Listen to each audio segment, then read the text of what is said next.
So hi guys, welcome to Paris, Este.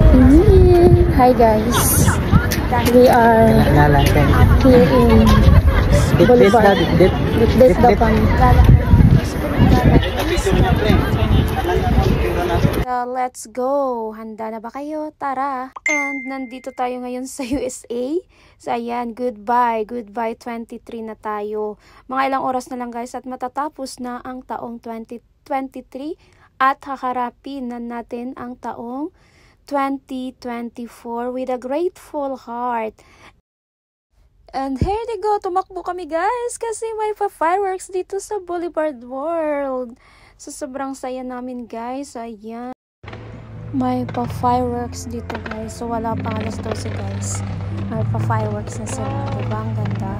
Sit back and relax dahil ang gaganda ng fireworks dito.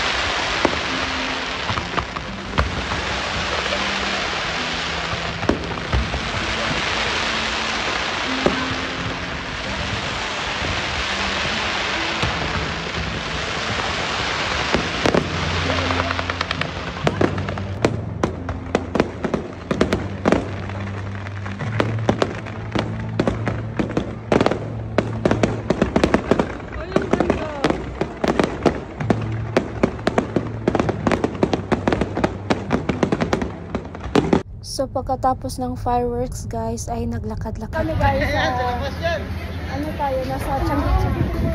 Sabi ko sa'yo, pumasok sa Thailand. Ano ka dito? Ang laki ng mangga doon. Sarap doon.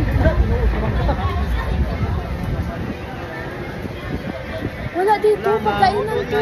Dito pala yung masasarap na pagkain, oh. So pagkatapos namin mag-Thailand ay pumunta kami dito sa Boulevard Lagoon at kami ay magra-ride ng boat. So 250 real for 8 person.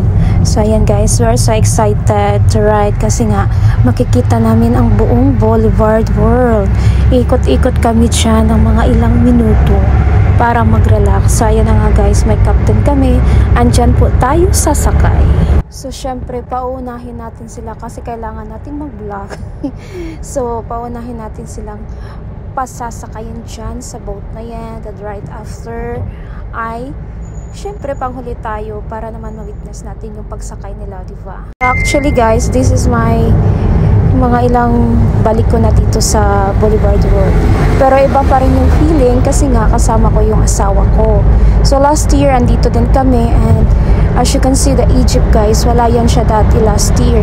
And ayan, napakalaki, napakalawak na yan. Kung gagalain mo yung Egypt na yan na ginawa dito sa Boulevard World. Sapatos mo, oh. So, pagkatapos namin sumakay ng boat, ay pumunta kami dito sa Eiffel Tower ng Paris. Charas.